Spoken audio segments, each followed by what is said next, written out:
All right, pressing the button.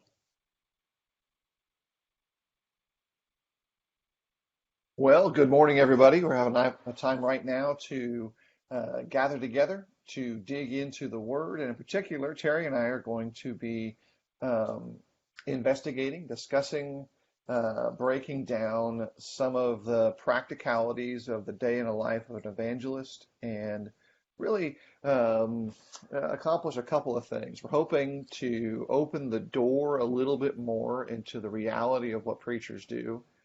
Probably in the process, we will see some myths being set aside, maybe broken.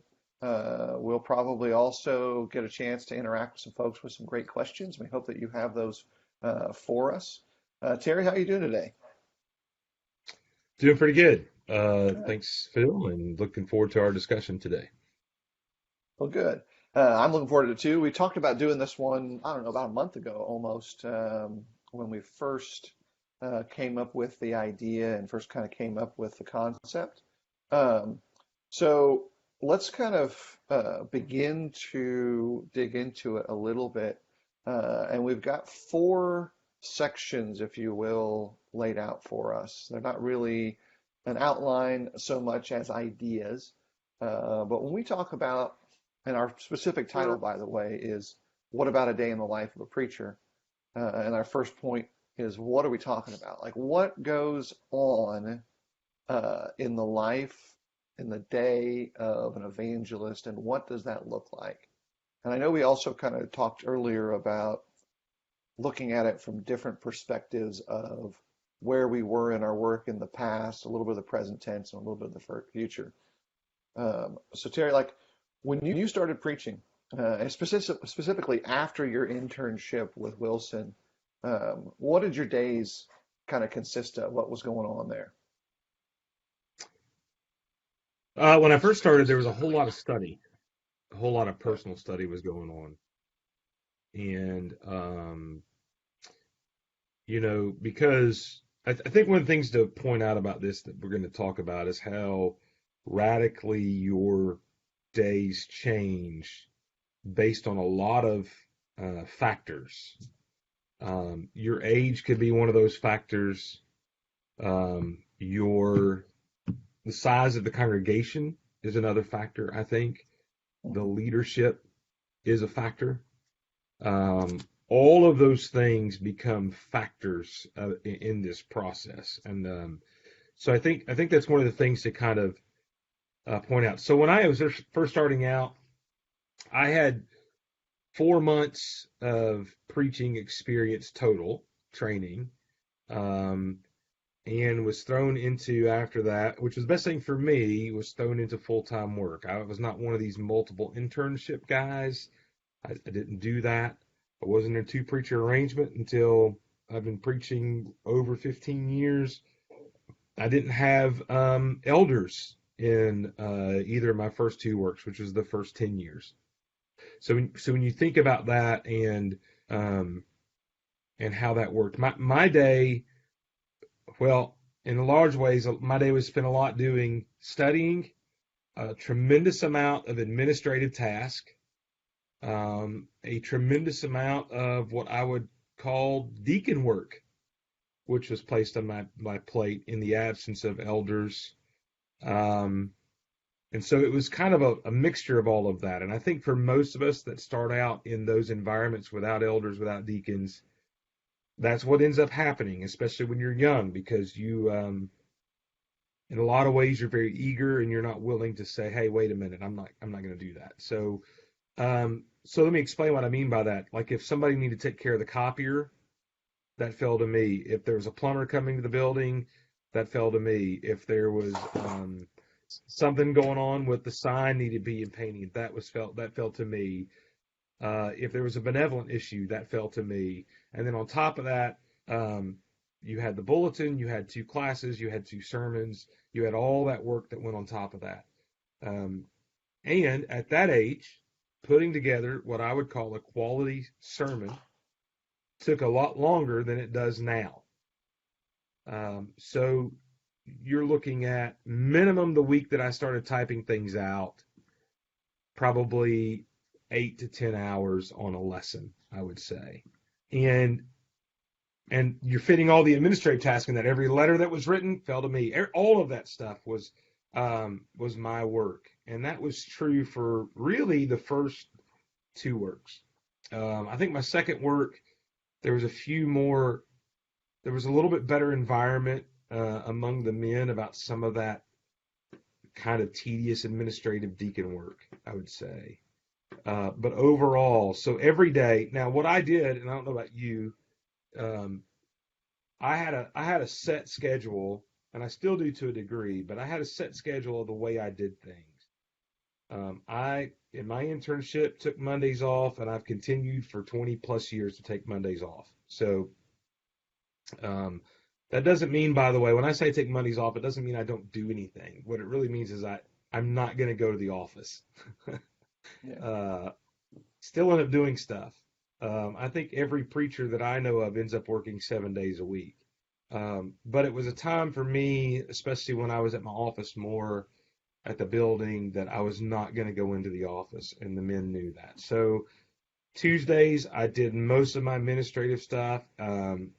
Tuesdays was when I wrote my cards, my letters. I try to do some visiting on Tuesdays. Um, Tuesdays was wrapping up the last week and planning the next week and doing some studying, some personal studying, and then some studying for sermons. Wednesdays was partially getting ready for Wednesday night class, but also try to get the bulletin finished by Wednesday, at least most of it, so that on Thursday I could do my Sunday morning sermon, and on Friday I could do my Sunday evening sermon.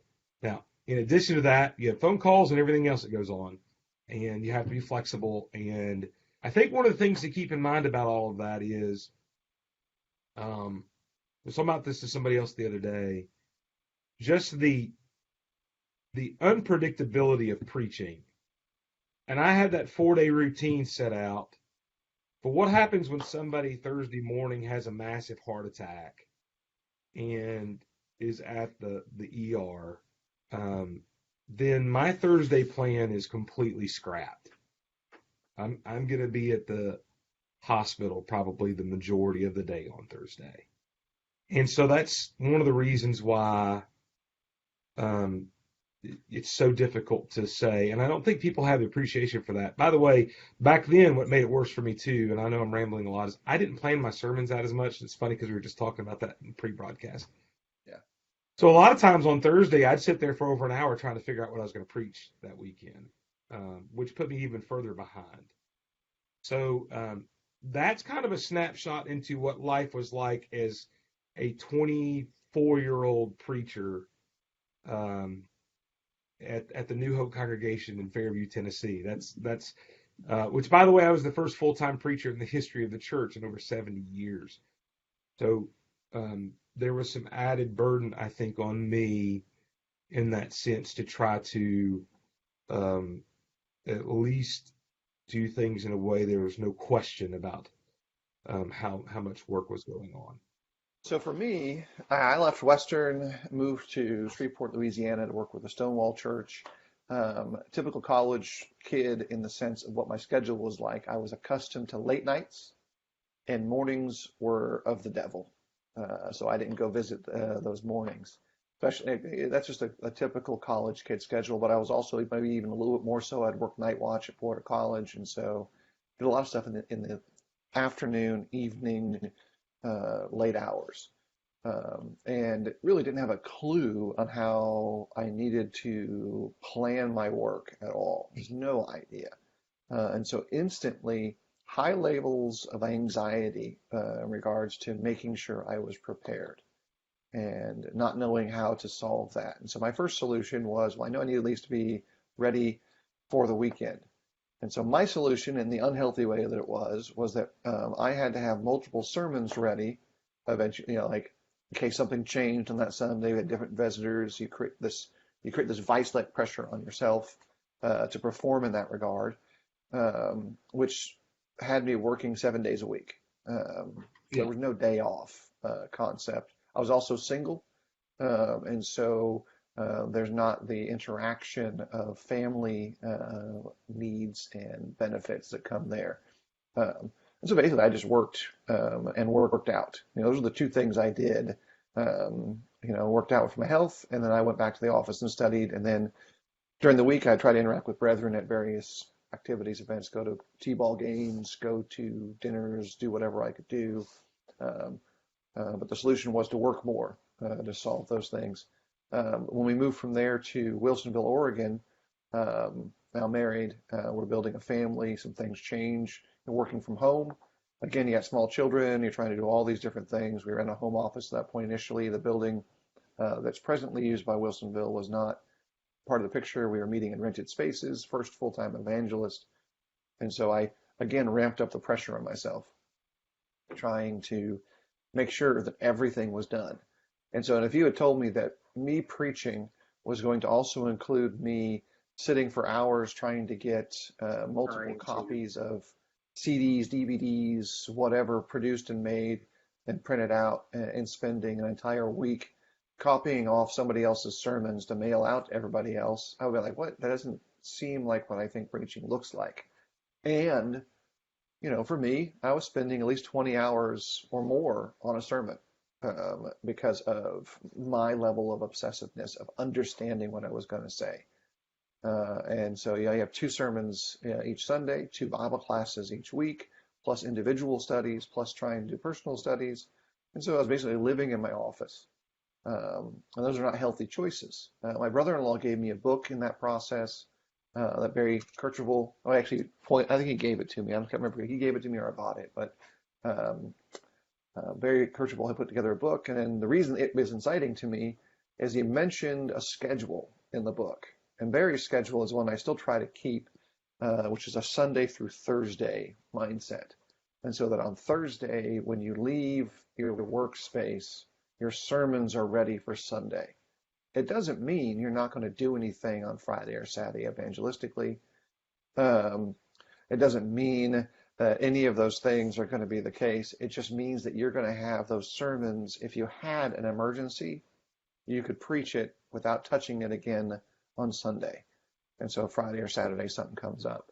But then you also learn about emergencies. So very quickly in that process, I started building a personal schedule that said, I'm going to do this on these days. I'm going to do this on this day. And it got healthier the more I took the vice of expectations off myself, where I shifted from two sermons ready for every single opportunity to distinct sermons ready. I'm okay now, because then you're keeping it in your mind longer. It's not that you're building two sermons or four sermons a week. It's that you're holding on to four sermons a week in your head, and you're prepared to preach those. Is a little bit different than actually just writing four sermons a week. And so gradually those shifts took place and created healthy outcomes, especially on the early side. But it probably wasn't until Jesse was around 5 that I really committed to trimming a lot of the stressors that were excessive in that regard. I made the choice to get rid of my website.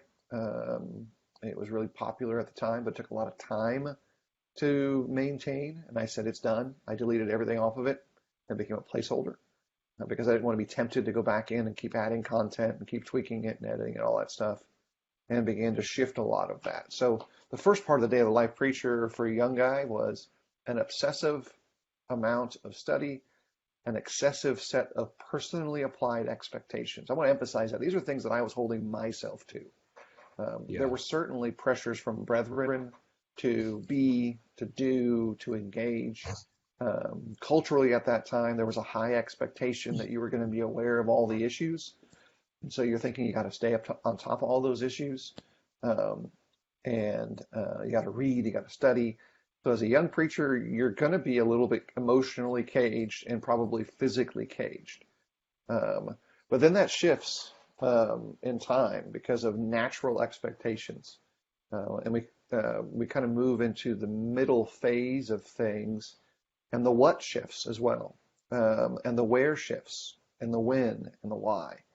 I remember talking to Buford Huff in my first work, and he was one of the members there, and talking about our scheduling.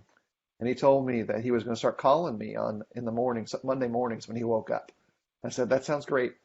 Give me a call. And then I just told him, just understand this, when I go to bed, I'll call you. And he joked because it was a joke on both sides. He laughed. But he was an early morning guy, and I was a late night guy. We were just joking about the fact that the preacher's work never really has an end point and a beginning point. And so now that I've shifted to a morning guy, I tend to wake up and get up and get moving for practical reasons pretty early.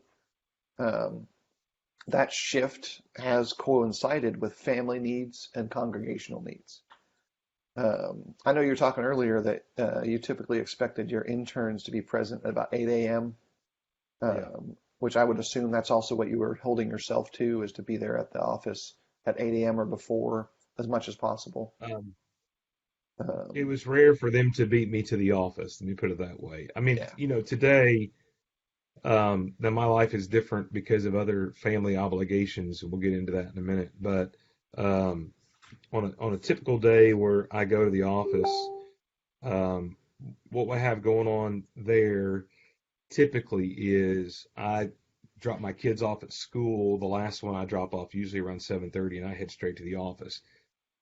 Um, when I didn't have school drop off, which was actually, there was a time that I didn't, just the way things are. I just dropped off one. I drop off two now.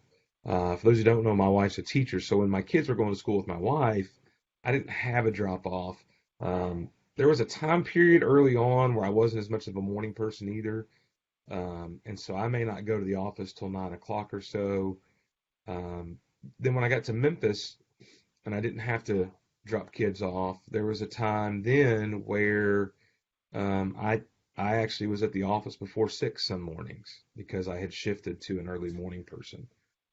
So for me now, when I wake up at 5 o'clock, I do things around the house to help out and um, help make kids lunches and get people up. And I'm the first one up.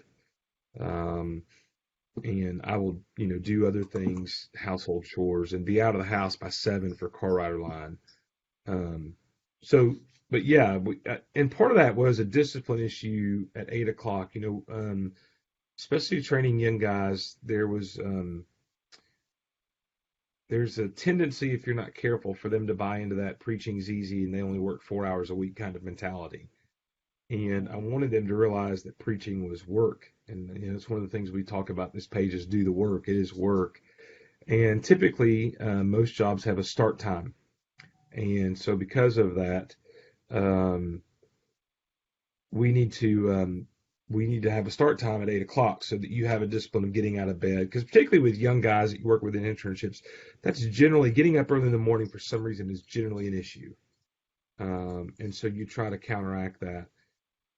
There was a time where they had to be at work at 8 o'clock with a tie on, and I phased out of that after a while. But all of that was a discipline issue. That's all that was. It was making them view this as a job. I can tell you there was a time in my life where I did not view this with the amount of seriousness that it probably deserved as a job. And it wasn't for long, but um, it was no doubt there was an issue there, and that was something that had to be changed and was. And so, just to point that out, that it takes a lot longer. I remember when I moved to Memphis, it wasn't long after I got there that was joking around about the work, and they hired a secretary to help out with a lot of the administrative tasks. That's a whole other discussion if you want to have it privately. I realize some people are bothered by that, but it was a tremendous help to me. And I told the sister who was in that role, I said, you're going to find out that there's more work that preachers do than most people think, because there's not a FedEx delivery on Friday at 10 o'clock to give you your sermon outlines for the week. They just don't magically appear. yeah. I have to do work to get those to get there. And I can tell you that when I moved to Memphis, there was a tremendous change in my work, that in the amount of expectations I had. And I mentioned earlier that one of the differences is the church size sometimes makes a huge difference. And I went from churches that when I was there were below 100. When I left both of them, they were above 100.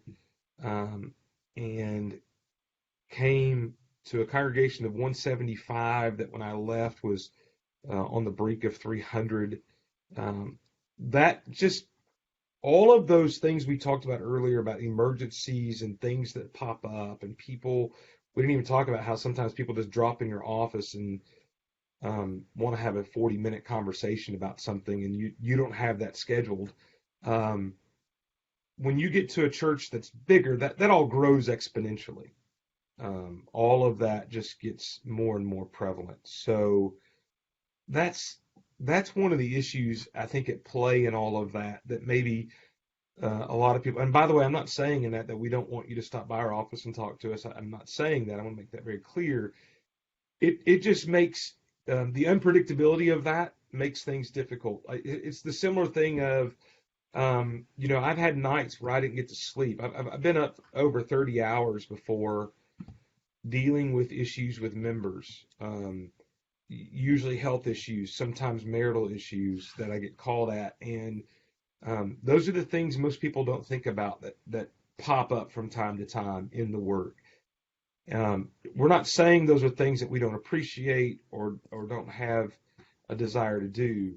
We just want to give insight, and especially to young guys. That's why it's so important that you don't wait till Friday to start your sermons, Hmm. because you don't know what's going to happen, and you could be up all night Saturday if you're not careful.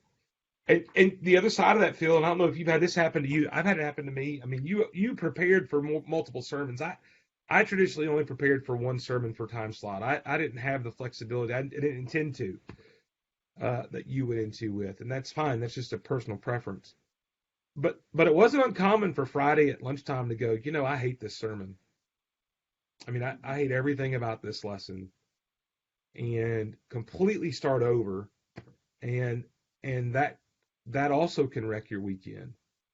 And then when you add in, by the way, you mentioned this earlier, when you add in three kids that all three have extracurricular activities of some kind or multiple, that makes things even more difficult because I've got football practice and soccer practice and band practice and chorus practice and all of these things to rotate around my schedule. My wife works, so she doesn't have the flexibility that I have.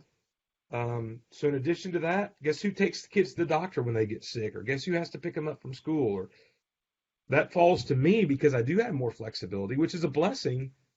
But all of that stuff, if I'm not working and I'm not getting my stuff done in a timely manner, it's going to have to be done.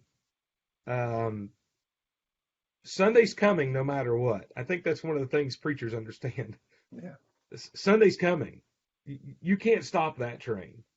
Yeah. And And this is part of it, I think, Terry, because um, uh, preachers don't also do a great job of explaining to the people close to them the process behind the outcome, you know, yeah, and like even their own immediate families. Here's the simplest illustration of it. We're going to go on vacation for a week. We're going to leave after services on Sunday. We're going to get back on Saturday. We've told the elders about it. The congregation is cool with it. But the expectation is going to be what for Sunday morning? Sunday morning, the expectation is we want you up here teaching your class and you have a great sermon ready to go. So that means that two things can happen on a vacation. I got a comment about that in a second, but two things can happen in that vacation. One, you're going to be distracted because the sermon's still existing in your brain because maybe you made it before you left, but you're trying to make sure it's yeah. ready to go and your classes are ready to go. Which is really hard to do, by the way. Um, and then that defeats the purpose of the vacation. So in retrospect, this is a little side point, and this is a learned thing, which I'm still figuring out the best ways to apply. It might be better to plan that vacation where you get home on Monday, Yeah. someone else preached for you at the local congregation on the Sunday prior, and you're scheduling your travel and everything in a healthier way. Vacation. Let's call it a sojourn or any of the other, a sabbatical, if Robert will feel better about it. Uh, uh, but really, you're trying to get some time away from for your family, because here's an interaction. This is why we don't always explain it well to our family or our brethren. And I think Matthew Bassford made this comment recently. A lot of guys who have high pressure jobs have all these same things going on, all these same expectations, all these same challenges, all these same constant interruptions. The difference is that when they go home, they have the option to leave work at work. When I go Yeah. home, my work is my same spiritual family that also interacts with my children who won't know about what happened at the CEO of Job X Industries was stressing about. And he gets to be dad when he gets home, if he Yeah. chooses to. Not all guys manage all those Right. things well. And so that's the difference in the work of an evangelist from someone who has an equally demanding job. Um, Well, let that, me say this real quick. I take vacations when I can, Thursday to Thursday, for that very reason. That it lets me wrap up my class on Wednesday, and then whoever's teaching for me on Sunday and Wednesday, that allows them to have a congruent theme together and not get broken up. And I can leave, and I know I'm coming back, and I have a day or two if I need to work on Saturday to get that Sunday stuff ready. Because the other thing you got to yeah, think about is it's not just a sermon. I've got to have a bulletin together. I got to have a sermon together. I got to have a class together. And there's other things that we do. I mean, we have a very detailed guest evangelist program, and I'm essentially in charge of that. I have to have all of that done. I help do all the PowerPoint, and I think you do a lot of that kind of stuff too for the songs. And even, by the way, even when I'm on vacation, I'm still the guy that puts the PowerPoint together, even on vacation. So what ends up happening to me for a lot of times, I don't know about you, but if I'm on vacation, I still wake up at 5 o'clock. My kids don't, my wife doesn't, but I still wake up at 5 o'clock. So while I'm on vacation from 5 to usually 8, 8:30, or 9 o'clock, um, I'm usually doing some form of work, whether that be study, whether that be writing, whatever it may be. I'm still working on all of that. And yeah, um, even when I'm on vacation, I'm not on vacation. I think that's one of the reasons that Robert. And the other thing about vacation is, unless I choose some place where, and I have done this before, where the phone's not going to work, my vacation does not stop people from calling me. yeah. Um, Um, and the secular guy, by the way, when he goes on vacation, because we've all done this, we email somebody that says, "Hey, I'm out of the office from X date to X date. If you need something," I don't get to do that. That doesn't happen. And by the way, I'm not complaining about any of that. I just want you guys to see the reality that's what a vacation looks like for us in that sense. yeah. And I think a lot of people don't really see that. Over the years, I've intentionally done things different ways to try to insulate some of those pressures and to keep them from being so vice-like. Um, and a lot of it has to do like the wear of things. Whether the building has a suitable study space for me can create insulation. So for a long time, I was able to go to the church building and create an office space there, and that created an isolation point between I'm going to work and I'm coming home from work. And so when I went back to my house, even if it was adjacent to the building, and for a time it was, I could say, all right, I don't do office things here. Yeah, And at the time, I didn't even have an office at home, or even the means to quickly establish an office. And it was intentional in part to create space so I could be home and be home. And right. if I needed to go back to the office, then I go back to the office to do office type work. And so we talk about the daily life of the preacher. Some of the wares we've kind of already hinted at. Where some of the places Sure. where your work is going to take place is going to be at the office, and there's a health to that, and scheduling and planning that, and maybe even keeping known office hours, where if someone wants to drop in, this is the time where they can drop in.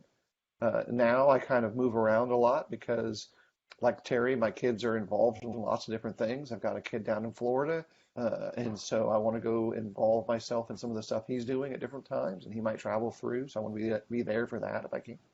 Just like other, complicated issues with family stuff. But some of the wear also means I might be at a hospital one day and waiting with someone. Uh, or I could be going to lunch with somebody because they need to talk to somebody and about spiritual matters and they can't do it at work and they have a lunch break and they've got to eat as well. So let's go sit down and have a meal together and talk about whatever we need to talk about. So there's some of that. And let's get, right to the one of the cores I think is important too is the win side of things. We've talked about this too. Um, it's a 24/7 lifestyle in some ways. Yes, healthy boundaries exist for healthy reasons. And you have to learn how to kind of maintain those. But the easiest way to think about it is if whatever your job was, if someone you care about calls you and says, I need help, almost all the preachers I know who are in it for the right reasons are going to stop what they're doing and say, how can we help you? How can I Yeah. help you? So that doesn't go away. And so that call may come at 10 o'clock at night. It may come in at 2 in the morning. I've gotten calls over the years from individuals who were considering harming themselves in Yeah. various ways, and they called me and they said, "I need your help." I'm not going to pass that off to anybody else. I'm going to do what I need to do to get them into the next quality level of care they need. Because passing them off, and that's we talk about life and death. Well, sometimes it's spiritual life and death. You've got to stop what you're doing and address that thing just like Yeah. And a lot of I other, related matters for other folks too. well, and I use the terminology that we're always on. So when you're a secular worker, for the most part, unless you may be in insurance sales or something, which I think they're the same way, you can kind of leave that and go. And when you do activities, when you're with friends, you're not necessarily working. For us, the majority of our friends are actually also members of the churches we work with. So when we go out to dinner with friends, um, in a sense, I'm still working. And I can tell you, even when I go to practice, it's very, very unusual for me to just be able to go to practice and not have to interact in a way that still I have to be conscious of who I am and what I do. Nobody cares, and I think this is the truth. Very few people look at a doctor who is at a soccer game and yells at a referee and says anything about, man, you're a doctor. Why do you behave that way?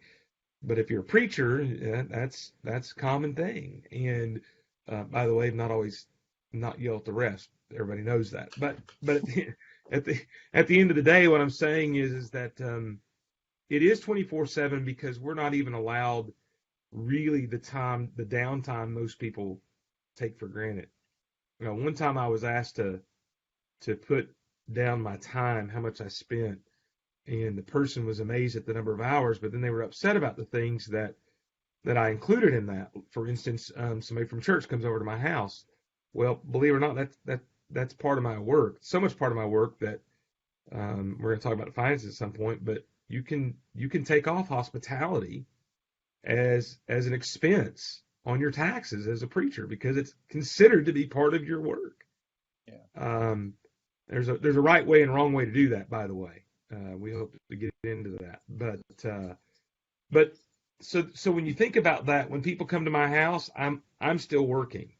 Um, the doctor, when people come to his house, they're his friends or his family. He's technically not working. Now, there's always the ability to go, hey, will you look at this, or I need some medicine. I get that. It's just not to the same level. It's certainly, I don't think, to the same pressure. Um, and one of the things that Joanne and I have come to in the last probably 2-3 years, part of that put an enormous amount of pressure on us, so much so that we probably weren't as hospitable as we should have been, honestly, because um, is the house clean enough? Is this? Is that? And one of the things we just resolved, by the way, is, hey, this is our life. This is where we live. And I've not really talked about our current life and how that's impacted my work. I will in a minute. But part of that's just, hey, look, you show up at our house, you get what you get. There's going to be laundry on the table, more than likely, that's been folded or needs to be folded. It's likely that our kids' shoes are going to be right by the door. We're not house visit ready all the time. Come on in though, because that's just part of our work. And um, part of that, by the way, for me, for those who aren't aware, and I don't work at my office as much as I used to, and this has changed in the last 6 months, is um, we have two parents that live with us. My mom lives with us. My father-in-law lives with us if he's not traveling. He's traveling this week. My mom, in the case of her, she's requires more hands-on care than she did when she first moved in with us. And while it's not to the point where she can't be alone. She can't be alone for large extended amounts of time.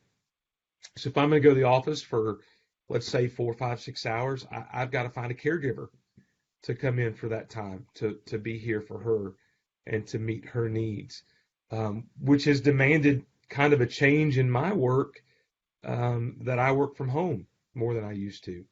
And that's been an adjustment because, quite frankly, like you, I always had the space for that. I always had an office I went to. I always had that distinction, which helped me work more. And what we've had to do and worked on here lately is finding a way to create at least some sort of space for me in the same area. Um, and that changes, by the way. And I will be honest with you, I don't know that I could have done that at 25 years old. Uh, I know at 45, I'm much more capable of handling that in that way. That also means Uh, I've got to be more creative. That I got to do more evening stuff. I've got to find ways to be out in the community more than I used to because I'm not able to as much. So all of that, just to say and go back to your life is going to change, and we've talked about it throughout this. Your life is going to change drastically, and how you fulfill your work is going to change, and how you accomplish that, the when, the where, the why, all of that's going to change based on where you're at in life, which generation you are in life.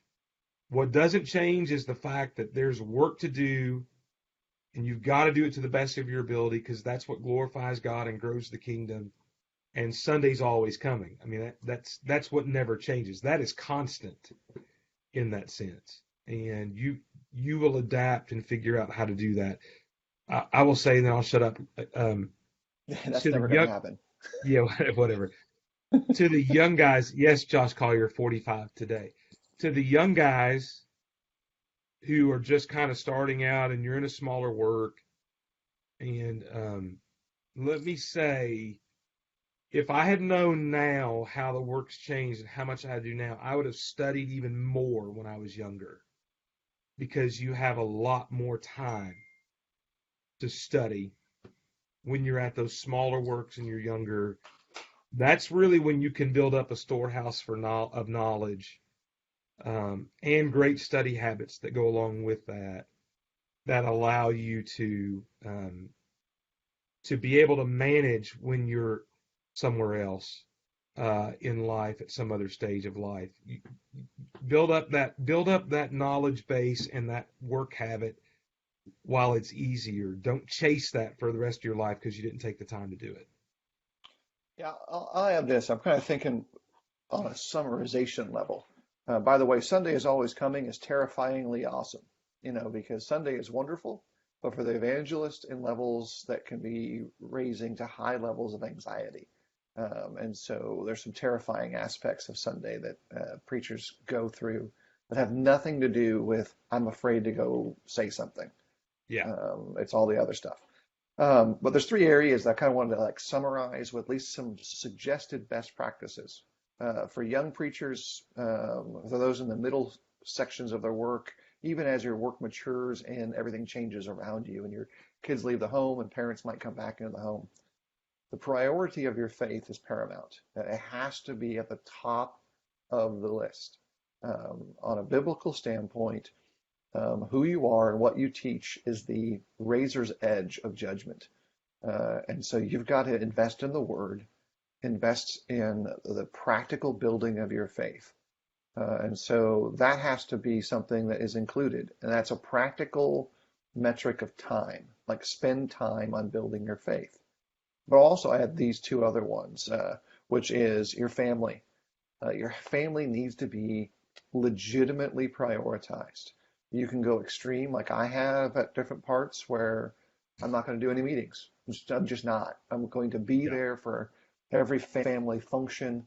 And there's guys who will do meeting work. And that was a choice that I made to kind of move off of that platform and begin to say, hey, the guys do that. You can always bring it back on if you're in people want to hear what you have to say. You can always do that later in life. If the Lord gives you more days, do that then.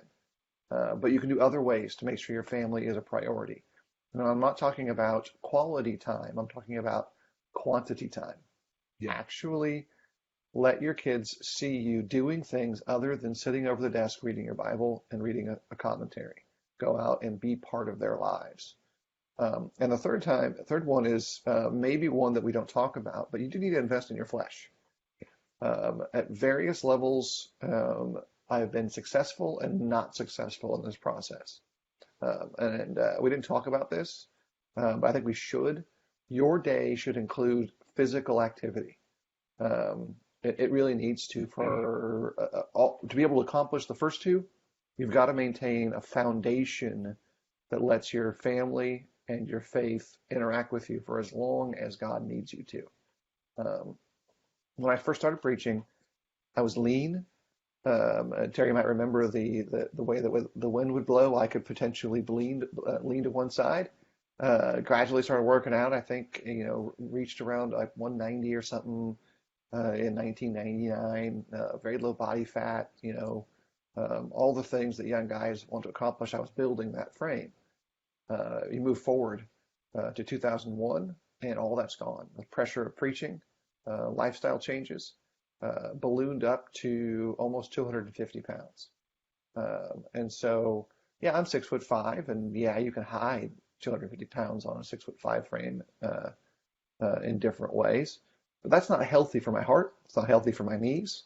And so, one of the things I continue to fight to do is to kind of maintain some level of health. And sometimes I'm doing great at it. Sometimes I haven't been. But that's something that I would say also needs to be included as a benchmark of make your day better by being physically active. Get out, get off the desk, go out and engage.